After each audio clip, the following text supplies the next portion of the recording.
Que se passe-t-il quand deux personnes qui craignent toutes deux l'intimité tentent de construire une relation ensemble? Quand les deux personnes dans une relation ont des styles d'attachement évitants, elles créent une dynamique unique où tout le monde veut de la connexion, mais personne ne veut être vulnérable en premier. La relation devient une impasse où les deux personnes attendent une sécurité qui ne vient jamais parce qu'aucune n'est disposée à la créer. Deux évitants dans une relation veulent tous deux une connexion plus proche, mais tous deux refusent de bouger en premier. Chaque personne attend que l'autre initie la vulnérabilité, brise la distance émotionnelle, prenne le risque de s'ouvrir. Aucune personne ne bouge. La relation reste verrouillée dans un schéma où les deux personnes se protègent en restant émotionnellement distantes, créant une dynamique où la connexion existe mais l'intimité ne se développe jamais. Au début, cette relation donne l'impression de trouver votre âme sœur. Les deux personnes valorisent l'indépendance. Les deux respectent l'espace personnel. Aucune ne fait pression sur l'autre pour un contact constant ou une profondeur émotionnelle. Il n'y a pas d'attachement excessif, pas de besoin, pas d'anxiété relationnelle. Quelque chose d'étrange commence cependant à se produire. La connexion ne devient jamais plus profonde. Les conversations tournent autour des mêmes sujets sûrs. Le partage émotionnel reste minimal. La relation semble confortable mais creuse, comme si vous étiez proche de quelqu'un que vous connaissez à peine. Les deux personnes commencent à se sentir seules, malgré le fait d'être ensemble, et aucune ne peut vraiment expliquer pourquoi. Ce qui se passe réellement sous la surface est un jeu d'attente psychologique. Les deux personnes attendent que l'autre personne crée la sécurité en étant vulnérable d'abord. Chaque évitant a appris que s'ouvrir émotionnellement comporte des risques, alors ils gardent leur mur levé jusqu'à ce qu'ils se sentent absolument certains que l'autre personne ne les blessera pas. Mais cette certitude n'arrive jamais parce que l'autre personne joue exactement le même jeu d'attente. Les deux se protégeant, les deux attendant une preuve, les deux ayant besoin que l'autre aille en premier. La relation se retrouve piégée dans cette boucle où aucune personne ne prendra le risque requis pour construire une intimité réelle. La solution pour briser cette impasse semble complètement à l'envers au début. Vous penseriez que la réponse serait plus de communication, plus d'efforts pour se connecter, plus de conversations sur les sentiments et les besoins. Ce n'est pourtant pas ce qui fonctionne avec deux évitants. Ce qui brise réellement le schéma est qu'une personne fasse quelque chose qui semble devoir tout empirer, se retirer véritablement et réduire son investissement dans la relation. Cela semble contre-intuitif, parce que se retirer ressemble à créer plus de distance dans une relation qui est déjà trop distante. La psychologie derrière pourquoi cela fonctionne révèle quelque chose de fascinant sur comment fonctionne l'attachement évitant. Quand les deux évitants maintiennent une distance confortable ensemble, le système d'attachement d'aucune personne ne s'active. Ils se sentent tous deux en sécurité dans la prévisibilité de leur évitement mutuel. Il n'y a pas de menace, pas d'anxiété, pas de peur de perte. Cependant, qu'une personne se désengage authentiquement change quelque chose dans le cerveau de l'autre personne. La distance confortable qui semblait sûre s'enregistre soudainement comme un abandon potentiel. L'évitement mutuel qui semblait équilibré semble soudainement unilatéral. La personne qui était parfaitement contente d'une connexion superficielle réalise soudainement qu'elle pourrait perdre même cela. Et cette prise de conscience la pousse à avancer de manière qu'elle n'aurait jamais faite quand les deux personnes étaient coincées dans l'impasse ensemble. En termes pratiques, à quoi cela ressemble-t-il réellement? La personne qui décide de briser le schéma cesse d'initier la plupart des contacts. Quand l'autre personne prend contact, elle répond, mais sans sa chaleur ou son engagement habituel. Sa disponibilité émotionnelle diminue de manière que l'autre personne peut ressentir. Elle cesse d'essayer de créer des conversations plus profondes ou de pousser pour plus d'intimité. Elle remplit son emploi du temps avec des activités et des engagements qui l'intéressent véritablement, devenant moins accessibles qu'avant. Ces actions démontrent qu'elle va parfaitement bien que la relation continue ou se termine.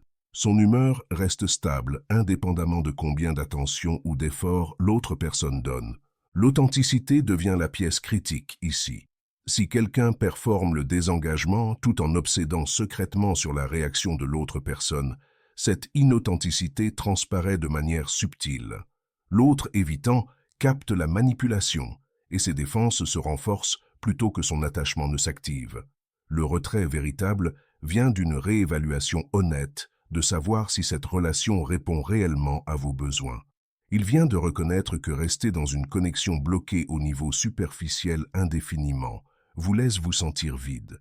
Il vient d'accepter vraiment que la relation pourrait se terminer et de se sentir bien avec cette possibilité. Cette authenticité fait toute la différence parce que l'autre personne perçoit un changement réel, pas une stratégie.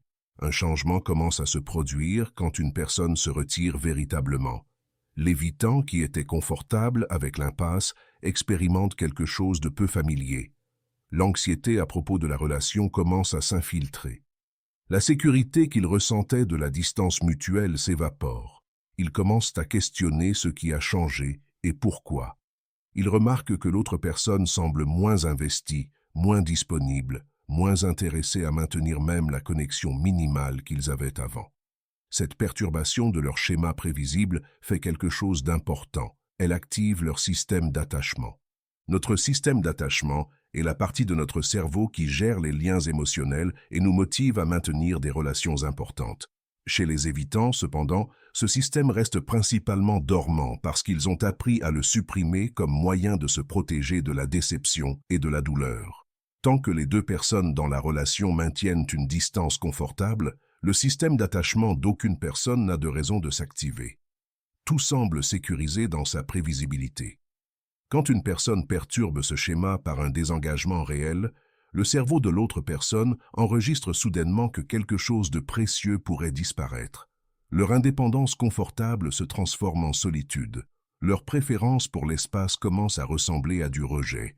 La relation qu'ils tenaient pour acquise devient incertaine, et cette incertitude réveille la réponse d'attachement qu'ils gardaient silencieuse. Les changements comportementaux chez l'autre personne commencent à devenir visibles à ce stade. Ils commencent à initier le contact plus fréquemment qu'avant. Ils posent des questions sur votre bien-être et ce que vous avez fait. Ils suggèrent des activités ou des conversations plus profondes qu'ils n'ont jamais initiées pendant l'impasse. Ils montrent une inquiétude à propos de la relation qui semblait complètement absente quand vous étiez tous deux mutuellement évitants. Ils pourraient ne pas dire explicitement qu'ils s'inquiètent de vous perdre, mais leur effort accru pour se connecter parle clairement de ce qui se passe intérieurement. L'aversion à la perte est le principe psychologique qui pousse ce changement. La recherche en psychologie comportementale montre que les humains craignent de perdre ce qu'ils ont significativement plus qu'ils ne désirent gagner quelque chose de nouveau. Pour que l'aversion à la perte se déclenche cependant, la personne doit véritablement croire qu'elle pourrait perdre quelque chose. Deux évitants coincés dans une impasse ne déclenchent pas l'aversion à la perte de l'autre parce que les deux personnes restent constamment disponibles malgré la distance émotionnelle. Aucun ne craint de perdre la relation parce que rien dans la dynamique ne suggère que la perte soit réellement possible. Tout le monde reste en place. Qu'une personne se retire authentiquement change tout.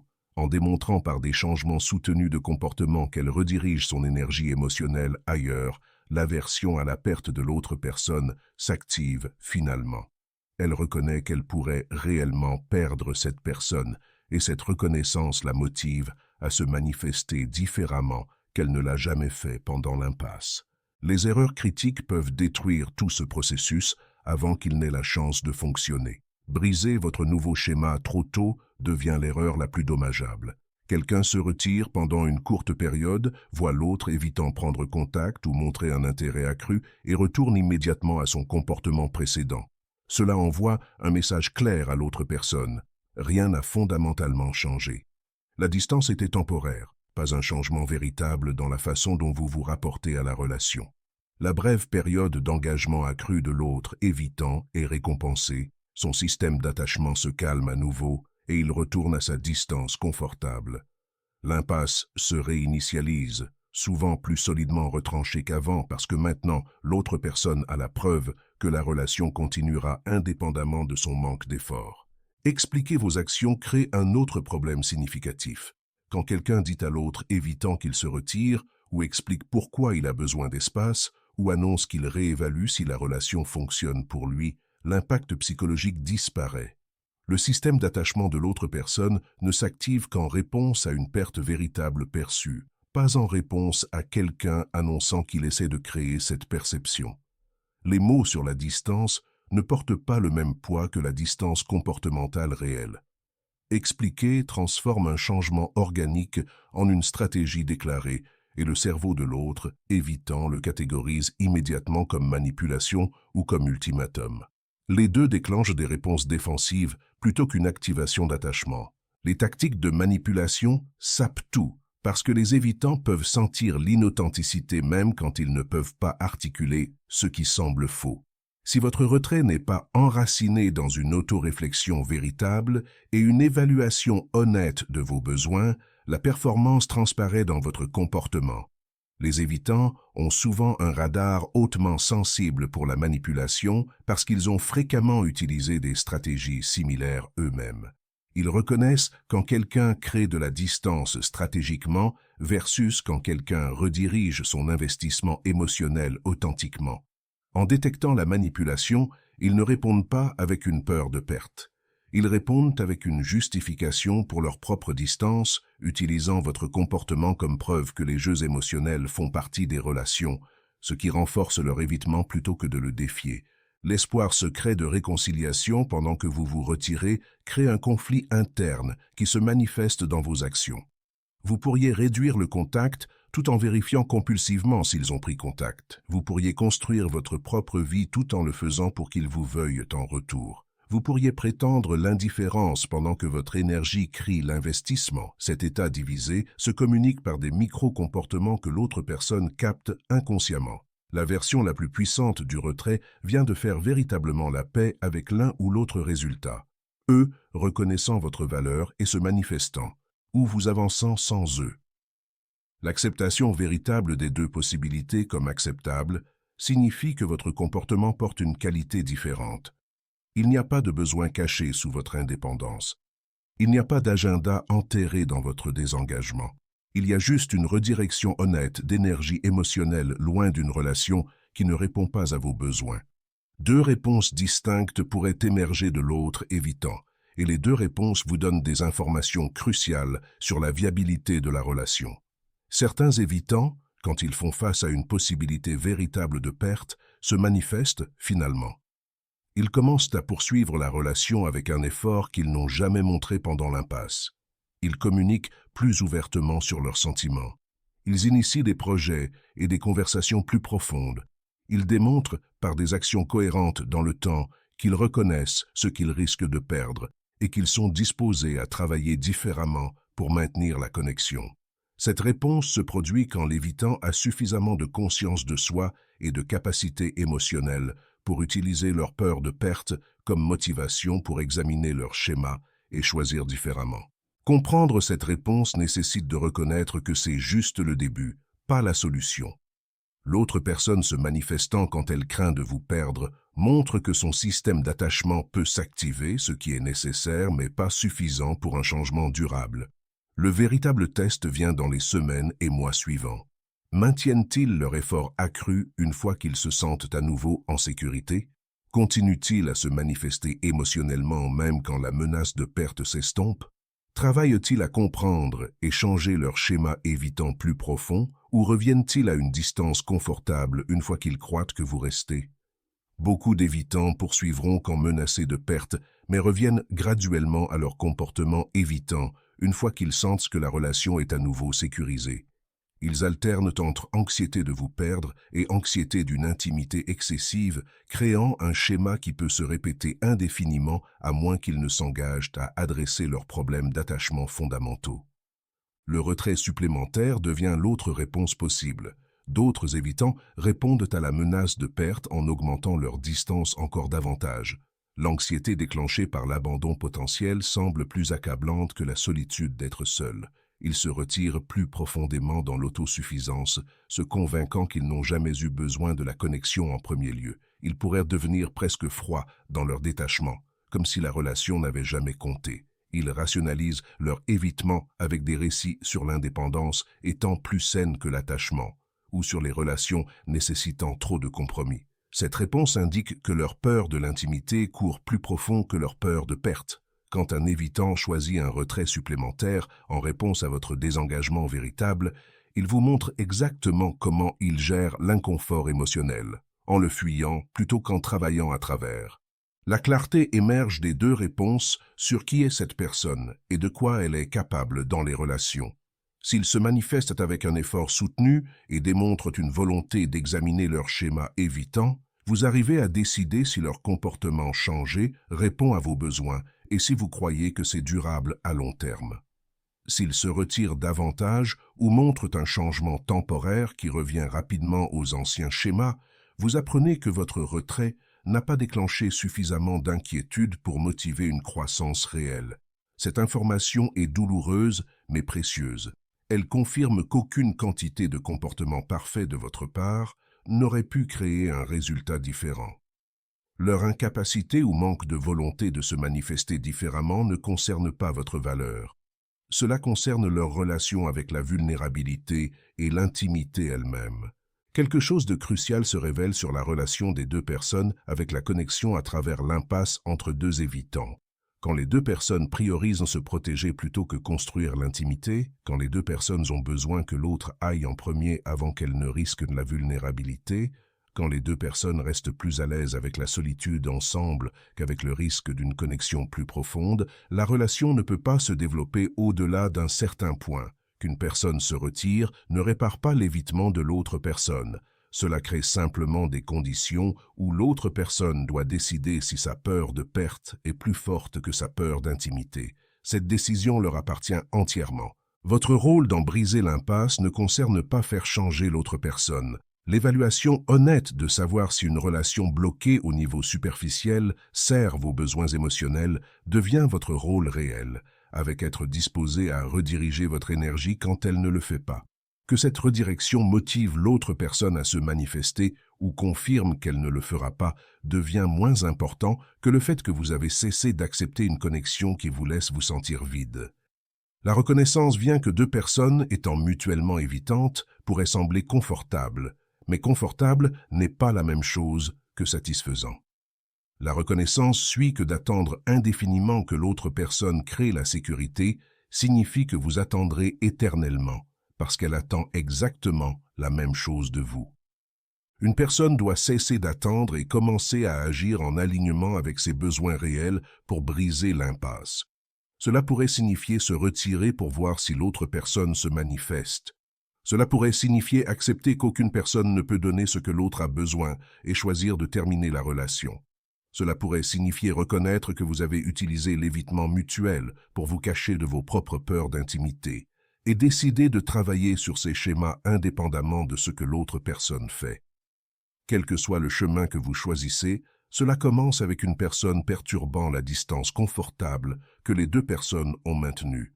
Considérez ce qui se passe dans l'espace entre se retirer et voir la réponse de l'autre personne. Cette période intermédiaire révèle souvent plus sur vos propres schémas d'attachement que vous ne l'attendiez. Vous pourriez découvrir que votre évitement n'était pas juste à propos de l'indisponibilité de l'autre personne, mais à propos de votre propre inconfort avec la vulnérabilité. Vous pourriez remarquer qu'avoir de l'espace pour vous concentrer sur vous-même semble libérateur plutôt que solitaire, suggérant que la relation drainait plus qu'elle ne nourrissait. Vous pourriez réaliser que votre désir pour la relation était plus à propos de familiarité et de peur d'être seul qu'à propos de connexion véritable avec cette personne spécifique. Ce processus de découverte de soi devient précieux, indépendamment de si la relation continue ou se termine. La période intermédiaire teste aussi votre capacité à tolérer l'incertitude sans essayer de contrôler le résultat. Les évitants luttent typiquement avec des situations où ils ne peuvent pas prédire ce qui se passera ou gérer le paysage émotionnel. Se retirer et attendre de voir comment l'autre personne répond vous met dans exactement ce genre d'espace incertain. Votre réaction à cette incertitude vous dit quelque chose d'important sur votre propre travail de croissance. Pouvez-vous rester assis sans savoir? Pouvez-vous maintenir vos limites sans constamment vérifier si elles ont l'effet désiré? Pouvez-vous véritablement investir dans votre propre vie plutôt que d'utiliser vos nouvelles activités comme une performance conçue pour déclin? Les facteurs externes peuvent compliquer l'impasse entre deux évitants de manière qui rendent le schéma encore plus difficile à briser. Si vous vivez ensemble, partagez des finances, avez des enfants, ou avez des cercles sociaux profondément entrelacés, se retirer devient plus complexe que simplement réduire le contact. Vous devez naviguer les interactions quotidiennes tout en maintenant la distance émotionnelle, ce qui nécessite un changement plus subtil dans la façon dont vous vous engagez. Les réalités pratiques de la vie partagée signifient que vous ne pouvez pas disparaître complètement. Donc, votre retrait se montre dans un investissement émotionnel diminué plutôt que dans l'absence physique. Vous cessez de partager volontairement des informations sur votre vie intérieure. Vous répondez aux questions pratiques sans offrir la chaleur émotionnelle qui accompagnait habituellement ces interactions. Vous maintenez une coopération civile tout en retirant l'engagement émotionnel qui caractérisait votre relation auparavant. Ces complications pratiques ne rendent pas la rupture de l'impasse impossible, mais elles nécessitent plus d'intentionnalité sur comment vous mettez en œuvre les changements. L'autre personne pourrait ne pas remarquer votre retrait émotionnel aussi rapidement quand vous êtes encore physiquement présent et gérer les responsabilités partagées. Cette reconnaissance plus lente peut en fait fonctionner en votre faveur parce qu'elle vous permet d'établir vos nouveaux schémas plus fermement avant que le système d'attachement de l'autre personne ne réponde. Au moment où ils enregistrent que quelque chose de fondamental a changé, votre redirection émotionnelle est déjà bien établie plutôt que tentative, ce qui rend moins probable que vous brisiez le schéma trop tôt quand il montre des signes initiaux d'engagement accru.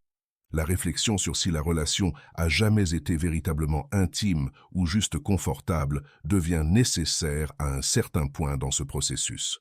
Beaucoup de relations évitant confondent confort avec connexion. Les deux personnes se sentent en sécurité parce qu'aucune ne demande de vulnérabilité, mais la sécurité sans vulnérabilité crée de la compagnie, pas de l'intimité. Vous pourriez réaliser que vous avez été dans une relation qui fonctionnait plus comme des colocataires, qui ont occasionnellement des relations sexuelles, que comme des partenaires romantiques construisant une vie ensemble. Cette réalisation peut être douloureuse parce qu'elle signifie reconnaître que ce que vous pensiez être une relation était en fait juste deux personnes coexistant tout en évitant la connexion émotionnelle réelle. Cette reconnaissance est aussi libératrice parce qu'elle clarifie que briser l'impasse pourrait ne pas être à propos de réparer la relation, mais à propos de reconnaître qu'elle ne s'est jamais développée en ce dont vous aviez besoin qu'elle soit. La relation entre deux évitants ne doit pas rester coincée dans une impasse. Briser ce schéma nécessite qu'une personne risque d'être celle qui bouge en premier, soit vers une vulnérabilité plus profonde, soit vers la sortie. Ce risque semble énorme quand vous avez passé votre vie à vous protéger de la douleur de l'exposition émotionnelle. Rester dans l'impasse garantit cependant que vous ne vivrez jamais l'intimité que les deux personnes prétendent vouloir. La question devient si la peur de rester coincé surpasse la peur de prendre action. Pour beaucoup de personnes, atteindre ce point de bascule nécessite que la relation devienne si insatisfaisante que même le risque de changement semble mieux que continuer le schéma. Ce moment de choisir l'inconfort plutôt que la stagnation est ce qui brise finalement l'impasse, indépendamment de si les deux personnes restent finalement ensemble ou se séparent. Partagez dans les commentaires si vous avez vécu une impasse relationnelle entre deux personnes évitantes et ce qui a finalement changé la dynamique. J'aimerais entendre comment vous avez navigué la tension entre vouloir de la connexion et craindre la vulnérabilité. Si ce contenu vous a aidé à comprendre les défis uniques des relations évitant et vous a donné une perspective sur briser le schéma, veuillez aimer et vous abonner pour plus de contenu sur les styles d'attachement, les dynamiques relationnelles et la croissance émotionnelle. Merci d'avoir regardé.